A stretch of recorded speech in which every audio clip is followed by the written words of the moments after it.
Hi friends, இந்த வீடியோவில் நம்ம பார்க்க போகிறது flexible coupling, design of flexible coupling. அதாவது ஃப்ளெக்சிபிள் கப்ளிங்க்கும் ரிஜிட் கப்ளிங்க்கும் என்ன வித்தியாசம் அப்படின்னா, ஆர்டினரி ஃப்ளான்ஜ் கப்ளிங், அதாவது ரிஜிட் டைப் ஃப்ளான்ஜ் கப்ளிங்கில் நம்ம போல்ட் டிசைன் பண்ணியிருப்போம்.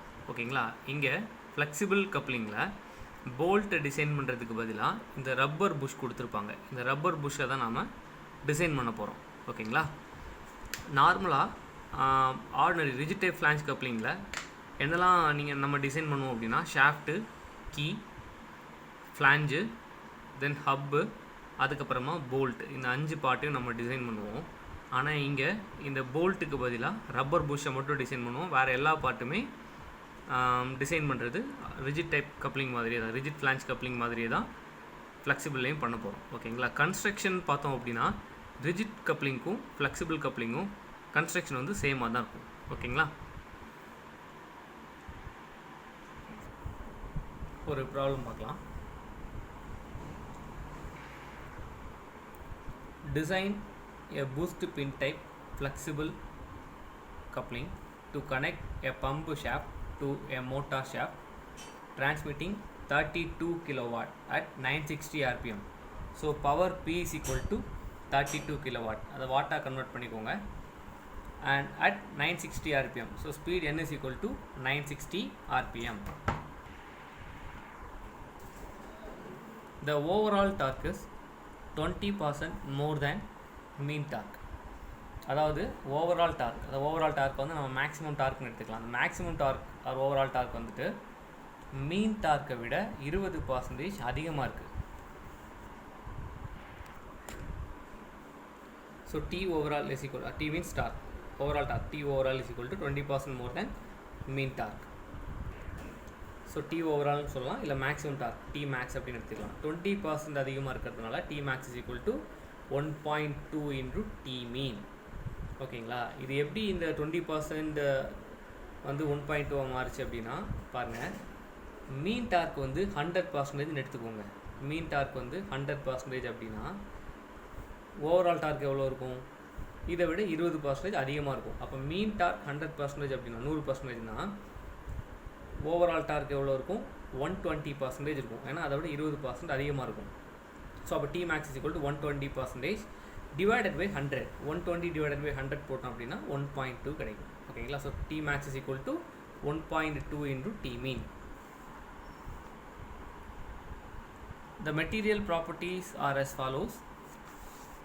The allowable shear and crushing stress for shaft and key material is 40 megapascal and 80 megapascal respectively. Allowable shear stress for shaft and key is equal to 40 megapascal. அது Newton per mm ஸ்கொயரா convert பண்ணிக்கோங்க. தென் allowable crushing stress for key, கீழே தான் crushing stress இருக்கும், ஷாஃப்டில் இல்லை, கீழே மட்டும் தான் இருக்கும். கீ அண்ட் போல்ட்டில் இருக்கும். இங்கே போல்ட்டு கிடையாது, நம்ம போல்ட்டுக்கு பதிலாக ரப்பர் புஷ் தான் டிசைன் பண்ண போகிறோம். ஸோ கீழே மட்டும்தான் இங்கே என்ன இருக்கும்? crushing stress இருக்கும். ஸோ சிக்மா சி கீ, அதாவது crushing stress for key is equal to 80 megapascal, that is equal to 80 Newton per mm square. Condition பாருங்கள், இப்போ க்ரஷிங் ஸ்ட்ரெஸ் 80 இருக்குது, ஷியர் ஸ்ட்ரெஸ் வந்துட்டு 40 கீக்கு. ஓகேங்களா? அப்போ கீயோடைய க்ரஷிங் ஸ்ட்ரெஸ் வந்து 2 times ஆஃப் இட்ஸ் ஷியர் ஸ்ட்ரெஸ்ஸாக இருக்குது. க்ரஷிங் ஸ்ட்ரெஸ் வந்து ஷியர் ஸ்ட்ரெஸ்க்கு டபுளாக இருக்குது. ஸோ இந்த கண்டிஷனில் இருந்துச்சுன்னா நம்ம இங்கே யூஸ் பண்ண போகிற கீ வந்து ஸ்கொயர் கீ. அந்த கீயோடைய வித்தும் ஹைட்டும் சேமாக இருக்கும். So width is equal to height. ஓகேங்களா? Next, the allowable shear stress for cast iron is 15 megapascal. So allowable shear stress for cast iron, tau cast iron is equal to 15 megapascal, that is equal to 15 Newton per mm square. The allowable bearing pressure for rubber bush is equal to 0.8 Newton per mm square. So allowable bearing pressure PB is equal to 0.8 Newton per mm square. The material of the pin is same as that of shaft and key. அதாவது பின் உடைய material என்ன அப்படின்னா, ஷாஃப்ட்டும் key என்ன material இருக்கோ அதே தான் பின்லேயும் இருக்கும். அப்போ ஷாஃப்ட்டுக்கும் கீக்கும் என்ன ஸ்ட்ரெஸ் கொடுத்துருக்காங்களோ அதே ஸ்ட்ரெஸ் தான் பின்லேயும் இருக்கும். ஓகேங்களா? இப்போ ஷாஃப்டோடைய ஷியர் ஸ்ட்ரெஸ் எவ்வளோ கொடுத்துருக்காங்க? 40 மெகாபாஸ்கல்னு கொடுத்துருக்காங்க. அப்போ பின்லேயும் ஷியர் ஸ்ட்ரெஸ் எவ்வளோ தான் இருக்கும்? 40 மெகாபாஸ்கல் தான் இருக்கும். ஓகேங்களா. Draw neat sketch of the coupling. நம்ம கப்ளிங்கை டிசைன் பண்ணிவிட்டு அதோடைய ஸ்கெட்ச் வந்து வரையணும். இந்த வீடியோவில் ஸ்டார்டிங்கில் நான் ஒரு ஸ்கெட்ச் காமிச்சேன், ஃப்ளெக்சிபிள் கப்ளிங்கோடைய ஸ்கெட்சு. ஸோ அதை நீங்கள் வரைஞ்சிக்கோங்க டிசைன் பண்ணி முடிச்சதும். சரிங்களா. இப்போ டிசைன் பண்ணலாம். ஸ்டெப் நம்பர் 1, ரிஜிட் கப்ளிங்கில் என்ன பண்ணுவோமோ அதே மாதிரி தான். ஷாஃப்டோடைய டயமீட்டர் கால்குலேட் பண்ணிவிட்டு அந்த ஷாஃப்ட் டயமீட்டருக்கு ஏற்ற மாதிரியாக கப்ளிங்கை டிசைன் பண்ண போகிறோம். ஓகேங்களா. Step number 1, design for shaft. பாருங்கள், ஃபர்ஸ்ட் ஃபார்முலா பவர் ஃபார்முலாலேருந்து டார்க் வேல்யூ கால்குலேட் பண்ண போகிறோம். பவர் கொஸ்டினில் கொடுத்துட்டாங்க 32 கிலோவாட் இன்ட்டு 10⁻³ மல்டிப்ளை பண்ணிக்கோங்க, வாட்டாக கன்வெர்ட் பண்ணிக்கலாம். Is equal to 2π into n வந்து 960 RPM, இதுவும் கொஸ்டினில் இருக்குது, into torque T divided by 60. So பவரில் இருந்து கால்குலேட் பண்ணுற டார்க் வந்து மீன் டார்க். ஓகேவா. அதோடைய யூனிட் என்ன அப்படின்னா நியூட்டன் மீட்டரில் தான் இருக்கும். அதை 10⁻³ மல்டிப்ளை பண்ணிவிட்டு நியூட்டன் எம்எம்மாக கன்வெர்ட் பண்ணிக்கோங்க. ஸோ T மீனுடைய வேல்யூ 318.31 இன்ட்டு 10⁻³ நியூட்டன் எம்எம். ஓகேங்களா. இப்போ ஒரு கண்டிஷன் இருக்குது, T max is equal to 1.2 T mean. So T mean calculate பண்ணிட்டோம். இப்போ நாம் T max கால்குலேட் பண்ணிடலாம் 1.2 மல்டிப்ளை பண்ணிவிட்டு. So maximum dark value 381.972 into 10⁻³ newton MM. ஓகேவா. இப்போ டார்க்குக்கு ஒரு ஃபார்முலா இருக்குது, T is equal to π/16 tau into d3, tau shaft into d3. சரிங்களா. அதாவது லெஃப்ட் ஹேண்ட் சைடில் நம்ம என்ன யூஸ் பண்ணுவோம், டார்க் வேல்யூ தான் யூஸ் பண்ணுவோம், T. இங்கே கொஸ்டினில் வந்து மேக்ஸிமம் டார்க்குடைய டேட்டா கொடுத்துருக்காங்க, that is 20% more than mean torque. So இங்கே மேக்ஸிமம் டார்க்கை நம்ம கால்குலேட் பண்ணிட்டோம் அப்படின்னா மீன் டார்க்கை நம்ம கன்சிடர் பண்ணவே வேணாம். லெஃப்ட் ஹேண்ட் சைடில் வர டார்க் எல்லாமே T போடாமல் T மேக்ஸ் தான் நம்ம யூஸ் பண்ண போகிறோம். ஓகேங்களா. So T max is equal to π/16 tau shaft into d3. So இதில் ஷாஃப்டோடைய ஷியர் ஸ்ட்ரெஸ் கொஸ்டினில் கொடுத்துட்டாங்க 40 மெகாபாஸ்கல் இன்ட்டு d3. ஸோ இதில் இருந்துட்டு ஷாஃப்ட் டயமீட்டர் கால்குலேட் பண்ண போகிறோம் 36.5 mm. இதை ரவுண்டாக எடுத்துக்கலாம். D is equal to 40 mm. ஓகேங்களா. இப்போ ஷாஃப்ட் டயமீட்டர் கால்குலேட் பண்ணிட்டோம். ஸோ தென் இதை யூஸ் பண்ணிவிட்டு அந்த கப்ளிங்கோடைய டைமென்ஷன்ஸ் நம்ம இப்போ கால்குலேட் பண்ணிடலாம். ஓகேவா. Step number 2, dimensions of coupling. First one, outside diameter of sleeve, that is capital D is equal to 2D. Then length of the sleeve L is equal to 1.5D. இது ரெண்டும் வந்துட்டு rigid கப்ளிங்கில் நம்ம எப்படி calculate பண்ணுவோமோ அதே மாதிரி தான். இதோடைய ஃபார்முலா அந்த டேட்டா புக்குக்கு சப்போர்ட்டிவ் ஒரு செராக்ஸ் கொடுத்துருப்பாங்க. அந்த டேட்டா புக்கு செராக்ஸில் வந்துட்டு சாப்டர் நம்பர் 3.2ல் இந்த ரெண்டு ஃபார்முலாவும் இருக்கும். இப்போ நான் காமிக்கிறேன். capital D is equal to 2D, then L is equal to 1.5D. Next, diameter of pin D1 is equal to 0.5D. So 0.5D அதாவது D/2ன்னு எடுத்துக்கலாம். 0.5D நம்ம எப்படி சொல்லலாம், D/2 அப்படின்னு எடுத்துக்கலாம். ஸோ டயமீட்டர் பை 2, அப்போ D1 is equal to 20 mm. Diameter வந்து 40 mm. So 40 divided by 2 போட்டோம் அப்படின்னா டயமீட்டர் ஆஃப் பின் D1 வந்து 20 mm வரும். ஓகேங்களா. Next dia of bush D2 is equal to Dன்னு எடுத்துக்கோங்க. ஸோ ஷாஃப்ட் டயமீட்டர் எவ்வளோ அதுதான் புஷ்ஷோடைய diameter, that is equal to 40 mm. Next pitch circle diameter of bolt capital D1, இதோடைய formula 2D + D2 + 2B. D அப்படிங்கிறது shaft diameter 40 mm. Then D2 அப்படிங்கிறது diameter of bush 40 mm. பிங்கிறது thickness of rubber புஷ்ஷோடைய thickness வந்துட்டு 6 mm இருக்கும். Flexible கப்ளிங்கில் ஃபுல்லாகவே rubber புஷ்ஷோடைய thickness வந்துட்டு 6 mm தான் இருக்கும். So B is equal to 6. இப்போ நம்ம D1 கால்குலேட் பண்ணிடலாம், 132 mm இருக்கும். ஓகேங்களா. பாருங்கள், இந்த dia of pin, dia of bush, then pitch circle dia of bolt, small D1, small D2, then capital D1, இது மூணும் கால்குலேட் பண்ணுறதுக்குள்ள ஃபார்முலாஸ் வந்து டேட்டா புக்கில் இல்லை, செராக்ஸ்லையும் இருக்காது. ஸோ இதை நீங்கள் படிச்சுக்க வேண்டியதுதான். ஓகேங்களா. தென் லாஸ்ட்டாக ஃப்ளாஞ்ச் திக்னஸ், ஃப்ளாஞ்சோடைய திக்னஸ் கால்குலேட் பண்ண போகிறீங்க. That is TF is equal to diameter by 2, shaft diameter divided by 2. இது ரிஜிட் கப்ளிங்கில் எப்படி கால்குலேட் பண்ணுவோமோ அதே மாதிரி தான். இப்போ டயமீட்டர் வந்து 40 mm. So 40 divided by 2, so thickness of flange is equal to 20 mm. பாருங்கள், TF is equal to D/2, 3.2ல் இருக்குது. டைமென்ஷன்ஸ் கால்குலேட் பண்ணிவிட்டு அடுத்த step number 3, design for sleeve or hub. Okay, ஹப்புன்னு சொல்லலாம், இல்லை ஸ்லீவ்னு சொல்லலாம். அந்த ஹப் டிசைன் பண்ணுற ஃபார்முலா நம்ம ரிஜிட் கப்ளிங்கில் எப்படி டிசைன் பண்ணுவோமோ அதே மாதிரி தான். Chapter number 3.3 Hub Design. Torque T is equal to pi by 16 tau C. Cast iron shear stress tau C into capital D power 4 minus small d power 4 divided by capital E. So formula இருக்குது. அங்கே left hand சைடில் dark D தான் கொடுத்தாங்க அப்படின்னா மீன் torque. நம்ம இங்கே maximum dark calculate பண்ணிட்டோம். அப்போ டி மேக்ஸ் தான் யூஸ் பண்ணணும். அது நியூட்டன் எம்எம்ல தான் போடணும். Is equal to 5/16 into tau cast iron. இந்த கேஸ்டைனுடைய ஷியர் ஸ்ட்ரெஸ் தான் நம்ம கால்குலேட் பண்ண போகிறோம். கேபிட்டல் டி வேல்யூ தெரியும், ஸ்டெப் நம்பர் 2ல் இருக்குது. டிங்கிறது ஷாஃப்ட் டயமீட்டர், அது வந்து 40 mm. ஸோ இதிலேருந்து கால்குலேட் பண்ணுற ஷியர் ஸ்ட்ரெஸ் வந்துட்டு கேஸ்டைனுடைய ஷியர் ஸ்ட்ரெஸ் வந்துட்டு 4.053 இருக்குது. ஸோ கேஸ்டைனுடைய அலோவபிள் ஷியர் ஸ்ட்ரெஸ் வேல்யூ கொஸ்டினில் கொடுத்துருக்காங்க. That is 15 Nm/mm².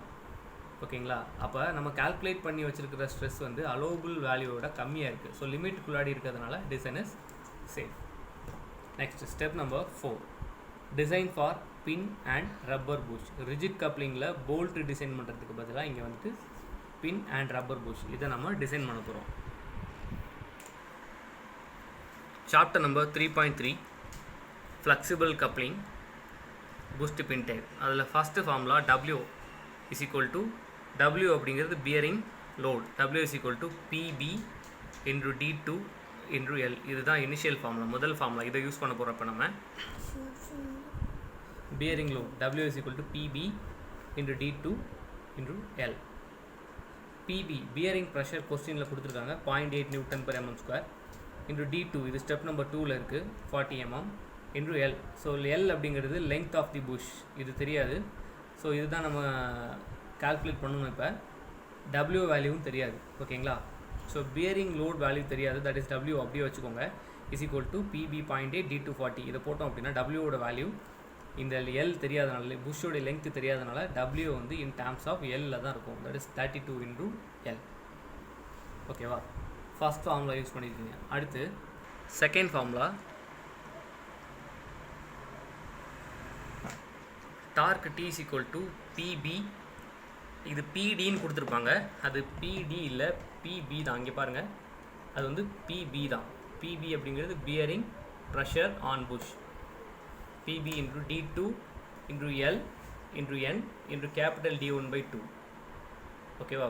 PB D2 L into N into D1 divided by 2. So இங்கே T இருக்கும் டார்க்கு, நம்ம T மேக்ஸ் யூஸ் பண்ண போகிறோம். T max is equal to PB D2L into N into capital D1/2. So இப்போ பாருங்கள், இப்போ இந்த PB D2 இன்ட்ரு L அப்படின்னா அதுதான் W. Wயோட ஃபார்முலா தான் PB D2 into L. So இந்த மூணையும் மல்டிப்ளை பண்ணால் நமக்கு வந்து W கிடைக்கும். ஸோ அதோடைய வேல்யூ வந்துட்டு 32 இன்ட்ரு L. ஓகேவா? அப்போ PB D2Lக்கு பதிலாக 32L போட்டுடலாம் இன்ட்ரு N. N அப்படிங்கிறது நம்பர் ஆஃப் பின். இந்த நம்பர் ஆஃப் பின் அப்படிங்கிறது நம்ம ரிஜிட் கப்ளிங்கில் என்ன பண்ணுவோம், ஷாஃப்டோடைய டயமீட்டரை யூஸ் பண்ணிவிட்டு நம்பர் ஆஃப் போல்ட் கால்குலேட் பண்ணுவோம். ஸோ அதே மாதிரி தான் இங்கேயும். ஸோ ரிஜிட் கப்ளிங்கில் பண்ணுற மாதிரியே ஷாஃப்ட் டயமீட்டரை யூஸ் பண்ணிவிட்டு நம்பர் ஆஃப் போல்ட்டை கண்டுபிடிக்கிறோம். ஸோ நம்பர் ஆஃப் போல்ட்டை நம்ம கண்டுபிடிச்சிட்டோம் அப்படின்னா நம்பர் ஆஃப் பின் வந்துட்டு அதோட டபுளாக இருக்கும். ஓகேவா? இப்போ பாருங்கள், நம்மளுடைய ஷாஃப்ட் டயமீட்டர் வந்து நம்ம கால்குலேட் பண்ணி வச்சுருக்கிற value 40 mm. Shaft diameter 40 mm 40. ஸோ 40 mm டயமீட்டருக்கு number of bolt value N value எவ்வளோ வருது? 3 தான். ஸோ அப்போ number of bolt is equal to 3 for diameter D is equal to 40 mm. 40 mm டயமீட்டராக இருந்துச்சு அப்படின்னா 3, அது அப் டு 40, அது 1லேருந்து 40 வரைக்கும். நம்மளோட டயமீட்டர் 40 தான், அதனால் N வந்து 3ன்னு எடுத்துக்கிறோம். N means number of bolt. ஓகேங்களா? இப்போ இந்த நம்பர் ஆஃப் போல்ட் 3 அப்படிங்கிறது நம்ம இங்கே யூஸ் பண்ண முடியாது, ஏன்னா இங்கே போல்ட் கிடையாது. போல்ட்டுக்கு பதிலாக பின் அண்ட் புஷ் தான் இருக்குது. சரிங்களா? இப்போ நம்பர் ஆஃப் பின் எவ்வளோ இருக்கும் அப்படின்னா பாருங்கள், நம்பர் ஆஃப் பின் வந்துட்டு இந்த நம்பர் ஆஃப் போல்ட்டுக்கு அப்படியே 2 டைம்ஸ் இருக்கும். ஓகேங்களா? Twice the value of the number of bolt. இப்போ number of bolt shaft diameter 40 mmக்கு 3னா நம்பர் ஆஃப் பின் அப்படிங்கிறது இன்ட்ரு 2, அதை 2ஆல் மல்டிப்ளை பண்ணிடுங்க, 6 இருக்கும். ஓகேங்களா? 6 பின்ஸ் இங்கே இருக்கும் பாருங்கள். So N is equal to 6, then capital D1 step number 2ல் இருக்குது. ஸோ இதிலிருந்து நம்ம L வேல்யூ கால்குலேட் பண்ணிடலாம். லெங்த் ஆஃப் தி புஷ் இந்த ஃப்ளான்ச் 30.143 இருக்குது. இது ரவுண்டாக எடுத்துட்டோம்னா 31 mm. So L value 31 mm calculate பண்ணிட்டோம். இந்த L வேல்யூவை இதில் போட்டுட்டு W வேல்யூ கால்குலேட் பண்ண போகிறோம். ஸோ W வந்துட்டு 992 × 10. பூஸ்ட் டிசைன் பண்ணுறதுல W அண்ட் T இது ரெண்டு ஃபார்ம்லாம் யூஸ் பண்ணிவிட்டு நம்ம bush length and bearing load W இது ரெண்டையும் கால்குலேட் பண்ணிட்டோம். அடுத்து மூணாவதாக இருக்கிற formula shear stress tau formula. அடுத்து வந்து பெண்டிங் மூமெண்ட். ஓகேங்களா, அதாவது ஒரு பெண்டிங் ஸ்ட்ரெஸ்ஸும் இங்கே இருக்கும். ஒரு shear stress and bending stress இது ரெண்டும் கம்பைண்டாக இருந்துச்சுன்னா அங்கே வந்து அந்த இடத்துல ஒரு maximum shear stress or resulting shear stress இருக்கும். ஓகேங்களா, அதாவது பெண்டிங் ஸ்ட்ரெஸ்ஸும் ஒரு ஷியர் ஸ்ட்ரெஸ்ஸும் கம்பைண்டாக இருந்தாலே அங்கே வந்து ஒரு ரிசல்ட்டிங் ஷியர் ஸ்ட்ரெஸ், அதாவது டவ் மேக்ஸ் வேல்யூ நம்ம கால்குலேட் பண்ண வேண்டியிருக்கும். பாருங்கள், இப்போ இதில் வர்ற டவ் மேக்ஸ் அந்த மேக்ஸிமம் ஷியர் ஸ்ட்ரெஸ் கண்டுபிடிக்கிற ஃபார்முலா பாருங்கள், 1/2 √σb² + 4τ². அதாவது இந்த பெண்டிங் ஸ்ட்ரெஸ் அண்ட் ஒரு ஷியர் ஸ்ட்ரெஸ் இது ரெண்டும் கம்பைண்டாக இருக்கும்போது அங்கே ஒரு மேக்ஸிமம் ரிசல்ட்டிங் ஷியர் ஸ்ட்ரெஸ் இருக்கும். ஸோ அது கால்குலேட் பண்ணுற ஃபார்முலா தான் இது நீங்கள் படிச்சுக்கோங்க. ஸோ இதில் இருந்துட்டு σb வேல்யூ தென் டவ் வேல்யூ இது ரெண்டையும் நம்ம கால்குலேட் பண்ணணும். இது ரெண்டோடைய ஃபார்முலாவும் அந்த டேட்டா புக்கோடைய செராக்ஸில் இருக்கும். ஃபஸ்ட்டு W கால்குலேட் பண்ணுற ஃபார்முலா, டவ் கால்குலேட் பண்ணுற ஃபார்முலா பாருங்கள். Tau means shear stress calculate பண்ணுற formula. Tau is equal to W divided by π/4 into D1², small d1². So shear stress tau, இந்த டவ் கால்குலேட் பண்ணுற formula W divided by π/4 D1². D1 வந்து தெரியும் 20 mm, step number 2ல் இருக்குது. So இதிலேருந்து tau value calculate பண்ணுங்கள், 3.158 Nm². Tau calculate பண்ணிட்டோம். அடுத்து σb கால்குலேட் பண்ணணும். σb அப்படிங்கிறது என்னென்னா பெண்டிங் ஸ்ட்ரெஸ்ஸுடைய formula bending moment divided by section modulus M/Z or MB/Zன்னு சொல்லலாம். சரிங்களா, இந்த பெண்டிங் மூமெண்ட் MB அதை Mன்னு சொல்லலாம். MB or M bending moment is equal to W into L/2 + 5. So bending moment calculate பண்ணுற ஃபார்முலா பாருங்கள், W into L/2 + 5 mm. இது டேட்டா புக்கில் இருக்கும், சாப்டர் நம்பர் 3.4ல் தான். So M is equal to W into L/2 + 5 mm. So இதில் இருந்துட்டு W value தெரியும் 992, L வேல்யூ கால்குலேட் பண்ணுறோம் 31. ஸோ இதிலிருந்து பெண்டிங் மூமெண்ட் கால்குலேட் பண்ணுறோம், வேல்யூ வந்துட்டு 20336 Nm. அடுத்து செக்ஷன் மாடுலஸ் Z கால்குலேட் பண்ணுற ஃபார்முலா π/32 இன்டூ D1³. ஸோ இசட்டுடைய ஃபார்முலா π/32 இன்டூ D1³. ஸோ இதில் இருந்துட்டு செக்ஷன் மாடுலஸ் கால்குலேட் பண்ணிடலாம். D1 அப்படிங்கிறது 20 mm, ஸ்டெப் நம்பர் 2ல் இருக்குது. ஸோ Z வந்து 785.4 mm³. So bending moment value தெரியும், செக்ஷன் மாடுலஸ் வேல்யூ தெரியும். இதில் இருந்து σb பெண்டிங் ஸ்ட்ரெஸ் கால்குலேட் பண்ணிடலாம், 25.893. இந்த பெண்டிங் ஸ்ட்ரெஸ்ஸோடைய ஃபார்முலா M/Zம் டேட்டா புக்குடைய செராக்ஸில் இருக்குது. அந்த சாப்டர் நம்பர் 3.4லேயே கொடுத்துருப்பாங்க பாருங்கள். σb is equal to M/Z. M அப்படிங்கிறது பெண்டிங் மூமெண்ட், Z வந்து section modulus. So bending stress 25.893 σb and shear stress 3.158. இப்போ டவ் மேக்ஸ் வேல்யூ கால்குலேட் பண்ணிடலாம். இந்த ஃபார்முலாவில் σb value tau value substitute பண்ணிவிட்டு டவ் மேக்ஸ் கால்குலேட் பண்ண போகிறோம். ஸோ டவ் மேக்ஸ் வந்துட்டு 13.33 Nm² வந்துருக்கு. ஸோ நம்ம இப்போ கால்குலேட் பண்ணியிருக்கிற மேக்ஸிமம் ஷியர் ஸ்ட்ரெஸ் வந்து 13.33 தான் இருக்குது. இது வந்து அலோவபிள் ஸ்ட்ரெஸ்ஸோட கம்மியாக இருக்குது. ஸோ லிமிட் குள்ளாடி இருக்கிறனால டிசைன் சேஃப் தான். அதாவது இப்போ நம்ம டிசைன் பண்ணிகிட்டு இருக்கிறது வந்து பின் தான், பின் அண்ட் ரப்பர் புஷ். இப்போ பின்னுடைய ஷியர் ஸ்ட்ரெஸ் தான் இது மேக்ஸிமம் ஷியர் ஸ்ட்ரெஸ். பின்னுடைய மெட்டீரியல் என்ன அப்படின்னா ஷாஃப்ட் என்ன மெட்டீரியல் செஞ்சுருக்காங்களோ அதான் பின்னு சொல்லியிருக்காங்க. அதாவது pin and shaft are made of same material அப்படின்ட்டு இருக்குது. ஓகேங்களா, அப்போ ஷாஃப்டோடைய ஷியர் ஸ்ட்ரெஸ் வந்து 40 MPa. ஓகேங்களா, அப்போது பின்னுடைய அலோவபிள் ஷியர் ஸ்ட்ரெஸ்ஸும் 40 தான். ஷாஃப்ட்டுக்கு என்ன ஸ்ட்ரெஸ் இருக்கோ அதுதான் பின்லேயும் இருக்கும். ஓகேவா, இதை கம்பேர் பண்ணும்போது லிமிட் குள்ளாடி தான் இருக்கும். ஸோ டிசைன் வந்து சேஃபாக இருக்குது. இந்த மேக்ஸிமம் ஷியர் ஸ்ட்ரெஸ் கால்குலேட் பண்ணுற ஃபார்முலா இது வந்து பேஜ் நம்பர் 7.2 PSG டேட்டா புக்கில் பேஜ் நம்பர் 7.2ல் இந்த ஃபார்முலா இருக்கும். அதாவது பிரின்சிபல் ஸ்ட்ரெஸ் அப்படிங்கிற டாப்பிக்கில் இந்த ஃபார்முலா இருக்கும். ஆனால் இந்த σb அப்படின்னு டேரெக்டாக இருக்காது. அது எப்படி இருக்குன்னு காமிக்கிறேன். பேஜ் நம்பர் 7.2ல் tau max is equal to plus or minus, நம்ம ப்ளஸ் வேல்யூ தான் எடுக்க போகிறோம், 1/2 into root of sigma x minus sigma y the whole square. இந்த sigma x minus sigma y அப்படிங்கிறது தான் நம்ம என்ன பண்ணியிருப்போம், சிக்மா பி அப்படின்னு எடுத்திருப்போம். ஓகேங்களா, sigma B square plus 4 tau X Y square. Tau X Y அப்படிங்கிறது டவுன்னு எடுத்துக்கலாம். So 1/2 into root of sigma B square plus 4 tau square. So இதுதான் டவ் மேக்ஸோடைய ஃபார்முலா. ஓகேங்களா, ஸோ இப்போ நம்ம டவ் மேக்ஸ் கால்குலேட் பண்ணிவிட்டு அது லிமிட்குள்ளாடி இருக்கான்னு செக் பண்ணோம். அதே மாதிரி இங்கே principal stress, maximum principal stress வேல்யூவும் கால்குலேட் பண்ணிவிட்டு அதுவும் லிமிட்டில் இருக்கா அப்படின்ட்டு செக் பண்ண போகிறோம். அந்த மேக்ஸிமம் பிரின்சிபல் ஸ்ட்ரெஸ் கால்குலேட் பண்ணுற ஃபார்முலா ஸோ இதுதான் பாருங்கள். ஃபார்முலா வந்துட்டு 1/2 into sigma x plus sigma y. இந்த sigma x and sigma y ரெண்டு கம்பைண்ட் ஆகிருக்கிறதுல வந்துட்டு நம்ம சிக்மா பி அப்படின்னு எடுத்துருப்போம். ஏன்னா இங்கே ஒய் டைரக்ஷனில் ஸ்ட்ரெஸ்ஸஸ் எதுவும் கிடையாது. ஸோ இங்கே வந்துட்டு ஒய் காம்போனன்ட் கிடையாது ஸ்ட்ரெஸ்க்கு. தென் எக்ஸ் காம்போனன்ட் இருக்குது. எக்ஸ் காம்போனண்ட்டில் பெண்டிங் மட்டும்தான் இருக்குது. அப்போ சிக்மா எக்ஸ் தான் sigma b, sigma y 0. Tau மேக்ஸ்லேயும் இந்த ஃபார்முலா அதே தான். சரிங்களா, பாருங்கள். சிக்மா எக்ஸ் அது எக்ஸ் காம்போனண்ட்டில் தான் பெண்டிங் ஸ்ட்ரெஸ் இருக்குது சிக்மா பி, ஒய் காம்போனன்ட் கிடையாது 0.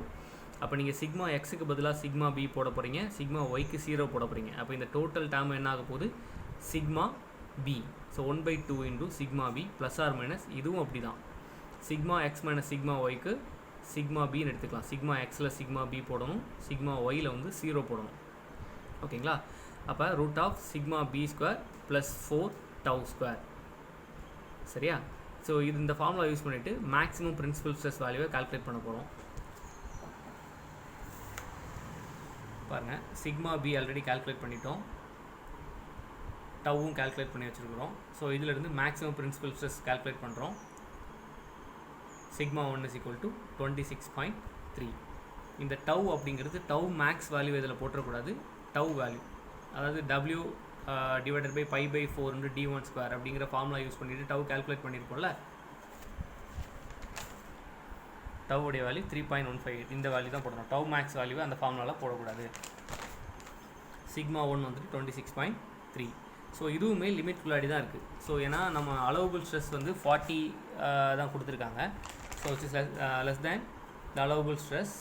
ஸோ இதுவும் லிமிட்டில் இருக்கிறதுனால டிசைன் வந்து சேஃப்னு எடுத்துக்கலாம். அடுத்து step number 5 design for key. இங்கே கீ டிசைன் பண்ணும்போது ஷியரிங் செக் பண்ணுவோம், க்ரஷிங் செக் பண்ணுவோம், ரிஜிட் கப்ளிங்கில் பண்ணுற மாதிரி தான். ஸோ அதுக்கு முன்னாடி ஷாஃப்ட் டயமீட்டரை யூஸ் பண்ணிவிட்டு அந்த கீயோடைய டைமென்ஷன்ஸ் வித் அண்ட் ஹைட் வந்துட்டு டேட்டா புக்கிலேருந்து எடுத்துக்கலாம். டேட்டா புக்கில் பேஜ் நம்பர் 5.16 இருக்குது. டேட்டா புக்கிலேருந்து டைமென்ஷன் எடுக்கிறதுக்கு முன்னாடி பாருங்கள், ஒரு கண்டிஷன் கொடுத்துருக்காங்க. க்ரஷிங் ஸ்ட்ரெஸ், அந்த கீயோடைய க்ரஷிங் ஸ்ட்ரெஸ் வந்து 2 times ஆஃப் இட்ஸ் ஷியர் ஸ்ட்ரெஸ்ஸாக இருக்குது. அதாவது க்ரஷிங் ஸ்ட்ரெஸ் வந்து இதுக்கு 2 மடங்கு இருக்குது, ஷியர் ஸ்ட்ரெஸ்க்கு 2 மடங்கு இருக்குது. அந்த கண்டிஷனில் இருந்துச்சுன்னா நம்ம இங்கே என்ன கீ யூஸ் பண்ணுவோம், ஸ்கொயர் கீ, அதாவது வித் இஸ் ஈக்குவல் டு ஹைட்டுன்னு எடுத்துக்கணும். ஓகேங்களா, இப்போ டேட்டா புக்கிலேருந்து நீங்கள் வித் ஆஃப் தி கீ மட்டும் செலக்ட் பண்ணால் போதும். பேஜ் நம்பர் 5.16 இப்படி ஒரு டேபிள் இருக்குது. இதில் ஷாஃப்ட் டயமீட்டர் 40 mm இருக்குது. 40 mm அப்படிங்கிறது இதில் இருக்குது 38 to 44 தான் 40 mm இருக்குது. ஸோ இதில் வந்துட்டு வித் எவ்வளோ பார்த்துட்டோம் அப்படின்னா 12 mm. ஸோ ஹைட் எடுக்க வேணாம், ஏன்னா ஸ்கொயர் கீ தான். வித் எவ்வளோ இருக்கோ அதே தான் ஹைட்டும் இருக்கும். So with W or B வந்து 12 mm. ஸோ வித் வந்து 12 mm அப்படின்னா அதுதான் அது ஹைட்டும் இருக்கும். So W is equal to T, that is equal to 12 mm. அடுத்து length of the key. Rigid கப்ளிங்கில் லெங்த் ஆஃப் தி கீ எப்படி கால்குலேட் பண்ணுவோமோ அதே மாதிரி தான். Length of the key that is equal to length of the sleeve, capital L. இந்த capital length of the ஸ்லீவுங்கிறது step number 2 டைமென்ஷன்ஸில் வந்து கால்குலேட் பண்ணி வச்சுருப்போம். L is equal to 60 mm. So length of the key is equal to 60 mm. Step 2ல் இருக்குது. இப்போ நம்ம செக் பண்ண போகிறோம். ஷியரிங் செக் பண்ணணும், க்ரஷிங் செக் பண்ணணும். முதல்ல வந்துட்டு ஷியரிங் செக் பண்ண போகிறோம். டேட்டா புக்கில் சாப்டர் நம்பர் 3.4ல் இருக்குது பூஸ்ட் பின் டைப் கப்ளிங் லிக். அதுலேயே 1 by 1 ஃபார்முலாஸ் கொடுத்துருக்காங்க. பாருங்கள், T is equal to L W into tau K. Kங்கிறது கீ தான், கீயோடைய ஷியர் ஸ்ட்ரெஸ் இன்டு D/2. ஓகேவா. செகண்ட் ஃபார்முலா இது ஷியர் ஸ்ட்ரெஸ் செக் பண்ணுற ஃபார்முலா. அடுத்து க்ரஷிங் செக் பண்ணுற ஃபார்முலா கொடுத்துருக்காங்க. இப்போ முதல்ல ஷியரிங்குள்ள ஃபார்முலா மட்டும் நம்ம இதிலேருந்து எடுத்துக்கலாம். ஷியரிங் கால்குலேட் பண்ணுற ஃபார்முலா T இருக்குது. ஃபார்முலாவில் வந்து டீன்னு தான் கொடுத்துருக்காங்க. ஆனால் நம்ம அது டீங்கிறது மீன் டார்க் தான். நம்ம மேக்ஸிமம் கால்குலேட் பண்ணிட்டதுனால மேக்ஸிமம் டார்க் தான் யூஸ் பண்ண போகிறோம். T max equal to LW tau key into d/2. So D max value தெரியும், நியூட்டன் எம்எம் தான் போடணும். இன்ட்ரு எல் வந்து 60 mm, இன்ட்ரு டபிள்யூ வந்து 12 mm. தென் ஷியர் ஸ்ட்ரெஸ் தான் கால்குலேட் பண்ண போகிறீங்க. தென் டிங்கிறது ஷாஃப்டோட டயமீட்டர் 40 mm. ஸோ இதிலேருந்து கால்குலேட் பண்ணுற ஷியர் ஸ்ட்ரெஸ் வந்துட்டு 26.53. ஓகேங்களா? ஆனால் கொஸ்டினில் வந்துட்டு கொடுத்துருக்காங்க அந்த கீயோடைய அலோவபிள் ஷியர் ஸ்ட்ரெஸ் வந்துட்டு 40 Nm/mm². ஓகேங்களா? ஷாஃப்ட்டுக்கும் கீக்கும் ஒரே மாதிரி தான் இருக்கும் அலோவபிள் ஷியர் ஸ்ட்ரெஸ் 40 Nm/mm² கொடுத்துருக்காங்க இந்த கொஸ்டினில். ஸோ இப்போது கம்பேர் பண்ணும்போது பாருங்கள், கால்குலேட்டட் வேல்யூ வந்துட்டு அலோவபிள் வேல்யூவோட கம்மியாக இருக்குது. ஸோ லிமிட்குள்ளாடி இருக்கிறதுனால டிசைன் வந்து சேஃபாக தான் இருக்குதுன்னு எழுதிக்கலாம். ஷியரிங் செக் பண்ணிட்டோம். அடுத்து வந்து க்ரஷிங் செக் பண்ணணும். ஸோ க்ரஷிங் செக் பண்ணுற ஃபார்முலா ஷியரிங் ஃபார்முலாவுக்கு அடுத்து இருக்குது. T = L × T/2 × σc × d/2. So இந்த ஃபார்முலா யூஸ் பண்ணிவிட்டு நம்ம கீயோடைய க்ரஷிங் ஸ்ட்ரெஸ் கால்குலேட் பண்ணுறோம். வேல்யூ வந்துட்டு 53.05 Nm/mm². ஸோ இது கீயோடைய அலோவபிள் க்ரஷிங் வேல்யூ கொஸ்டினில் கொடுத்துருக்காங்க 80 Nm/mm².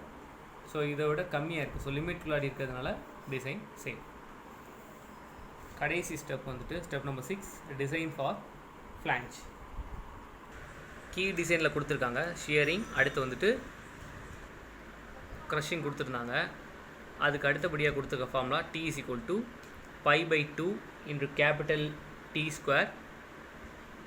× tau c × TF.